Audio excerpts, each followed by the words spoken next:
আসসালামু আলাইকুম।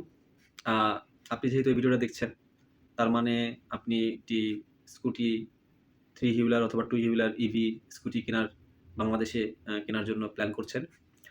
বেসিক্যালি আ আমিও কি বেশ কয়েক মাস ধরেই আমিও প্ল্যান করেছি। অবশেষে আমি একটি স্কুটি কিনেছি 3 হুইলার। সো আপনাদের আমি সাধারণত কোনো আ রিভিউ বা রিভিউ ভিডিও করিনি বা কোনো প্রোডাক্টের রিভিউ করি না। বাট আমি যখন আপনাদের মতো প্ল্যানিং করেছিলাম একটা ইলেকট্রিক ভেহিকল কেনার জন্য, তখন আমি একটা জিনিস খুব বেশি মিস করেছি। ইলেকট্রিক ভেহিকলের জন্য প্রচুর পরিমাণ মার্কেটিং ভিডিও আছে। শোরুম ওনারা মার্কেটিং ভিডিও করে, অ্যাডভার্টাইজমেন্ট ভিডিও করতেছে। বাট আ তেমন কোনো আ ইউজার রিভিউ ভিডিও আমি পাইনি খুঁজে। হ্যাঁ? সো আমার আমার মানে আমি যখন কেনার আগে থেকে আমি প্ল্যান করেছিলাম যে আমি যদি কিনি, আমি আসলে মানে আমার মানে ভিডিও করার জন্য এরকম না। আমি অ্যাকচুয়াল ইউজারদের হেল্পের জন্য যে আমি এরকম কোনো ভিডিও পেতাম আমার জন্য যেমন অনেক হেল্প হতো। এরকম আমি আমার ইউজারদের হেল্পের জন্য আমি পারচেজ করলে আমি ইউজার রিভিউ করব। সো এটার জন্য অ্যাকচুয়ালি আমি আজকে আ আমি প্ল্যানিং করে আমি চিন্তা করে কাজটা এই রিভিউ ভিডিওটা বানানো শুরু করেছি। সো আমি একটু ১ম থেকে একটু বলি যে 2 হুইলার বাইক চালাই আমি ইয়ামাহার।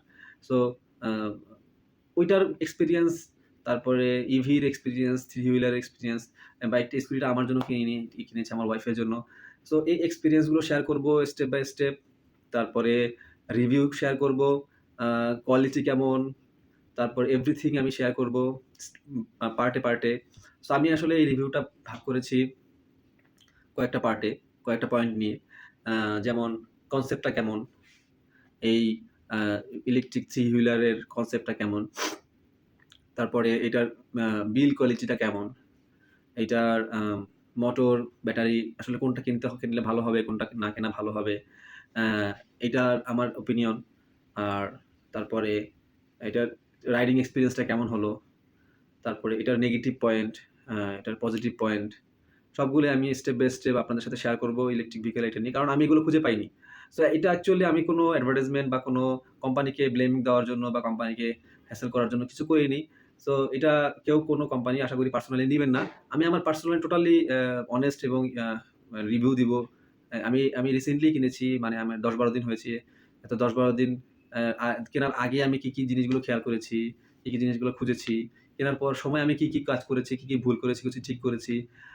তারপর কেনার পরে আমি ১০ দিন কেমন আমার ইউজার রিভিউ হলো। তারপরে আমি চেষ্টা করব যে 1 মান্থ এর একটা ইউজার রিভিউ দেওয়ার, 3 মান্থ এর একটা ইউজার রিভিউ, 6 মান্থের। সো এই ইউজার গুলো দেখে রিভিউ গুলো দেখে কারণ ইভি তো সামনে আমাদের নেক্সট ফিউচার অনেক আ ইভি ভেহিকল গুলো মানুষ পারচেজ করবে, কিনবে। সো এটা আসলে কি ভালো হচ্ছে না খারাপ হচ্ছে।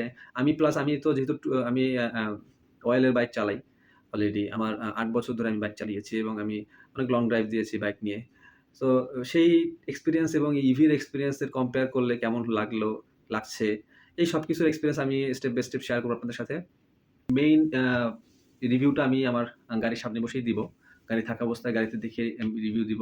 কিন্তু এর আগে, গাড়ির রিভিউর আগে আমি যেসব জিনিসগুলো দেখেছি, হ্যাঁ? আ এবং মার্কেটে যেসব আ আ কোম্পানি আছে, এগুলো নিয়ে একটু বলি। যে মার্কেটে আমার মেইন ফোকাস 3 হুইলার ছিল। 3 হুইলারের বেশ অনেকগুলো মডেল আছে। যেখানে আকিজের কিছু মডেল আছে, বন্ধু। তারপর ইয়াদিয়ার আছে একটা মডেল। এরকম বেশ কিছু মডেল আছে। এই মডেলগুলো অ আ আমি অনলাইনে যেহেতু আমার বাসা মিরপুর এবং মিরপুরের আশেপাশে খুব একটা আ আ নাই, শোরুম নাই। আর আমি অফিস করতাম। অফিস করে বিশেষ করে আমি যখন প্ল্যান করেছি রোজার মাসটাতে, ওই সময়টাতে খুব একটা টাফ সময় এবং কনজাস্টেড টাইম জন্য আমি ওরকম শোরুম ভিজিট করতে পারিনি। বাট আমি প্রচুর অনলাইন রিভিউ দেখেছি মানে অ্যাডভার্টাইজমেন্ট ভিডিওগুলো যে কি বাইক স্কুটিগুলো 3 হুইলার স্কুটিগুলো কিভাবে কি কাজ করে, মডেলটা কেমন দেখতে এগুলো নিয়ে আমি ঘাটাঘাটি করেছি। ঘাটাঘাটি করে দেখলাম যে আমি যে আমার যে মডেলটা এটা আমার পছন্দ হয়েছে। এছাড়া ইয়াদিয়ার যে মডেলগুলো আছে, এই মডেলগুলো আ আমার কাছে ভালো লাগছে আবার ভালো লাগেনি।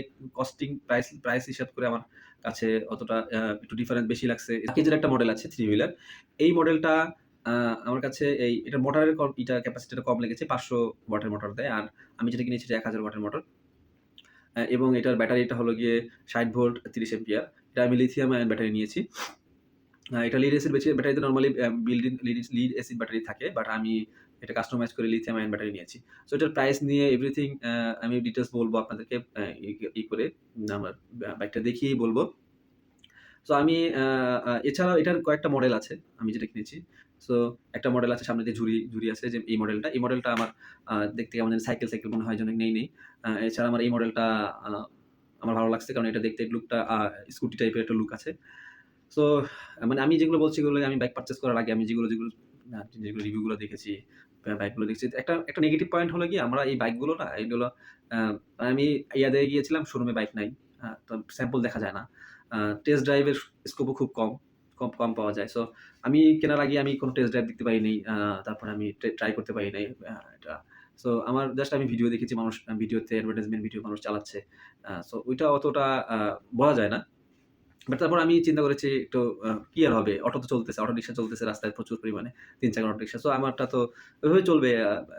এটা তো টেনশনের কিছু নাই। এর ভিতরে কি আছে? মোটর আছে আর ব্যাটারি আছে, তেমন কিছু না। তো সেই প্ল্যানিং নিয়ে একটা রিস্ক নিয়েই কিনেছি। আ সো আমি আমি চাচ্ছি যে আপনারা যেন আমার এই এক্সপেরিয়েন্স গুলো আমি শেয়ার করলে আপনারা আ হয়তোবা চালিয়ে বুঝতে পারবেন না। কিন্তু আমার কথা শুনে আপনাদের কিছুটা আইডিয়া জেনারেট হবে। তো এইটাই। সো আমি আর বিস্তারিত বলব না। আমি এখানে আর লেন্দি করব না। আমি সামনে দাঁড়িয়েই আপনাদের বাকি ইউজার রিভিউ গুলো দিব। আমার ইউজার রিভিউটা আমি স্টেপ বাই স্টেপ দিব, ভেঙে দিব। কারণ একসাথে যদি আ সব রিভিউ দিতে চাই, তাহলে এটা অনেক লেন্দি হয়ে যাবে। আ সো থ্যাংক ইউ।